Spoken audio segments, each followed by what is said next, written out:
پیغمبر اسلام صلی اللہ علیہ وسلم کی ایک حدیث ان الفاظ میں آئی ہے، یعنی ابو امامہ روایت کرتے ہیں کہ نبی صلی اللہ علیہ وسلم نے کہا، اللہ تعالیٰ کو لوگوں کے نزدیک محبوب بناؤ، اللہ تم لوگوں سے محبت کرے گا۔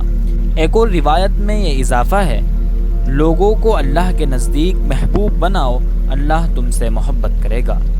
یہ دراصل دعوت کا بیان ہے۔ اس سے معلوم ہوتا ہے کہ دعوتی کلام کو ایسے انداز میں ہونا چاہیے کہ اس سے لوگوں کے اندر اللہ کی محبت پیدا ہو۔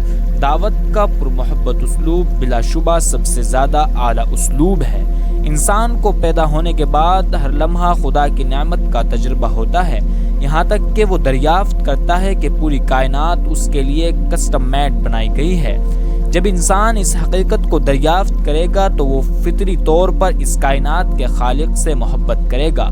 خاص طور پر اللہ کی نعمتوں کا ذکر کیا جائے تو بلا شبہ یہ انسان کے اندر اللہ کی محبت جگانے والی باتیں ہیں۔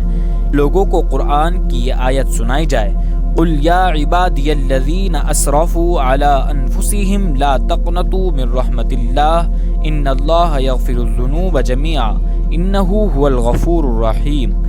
یعنی کہو کہ اے میرے بندو، جنہوں نے اپنی جانوں پر زیادتی کی ہے، اللہ کی رحمت سے مایوس نہ ہو، بے شک اللہ تمام گناہوں کو معاف کر دیتا ہے، وہ بڑا بخشنے والا مہربان ہے۔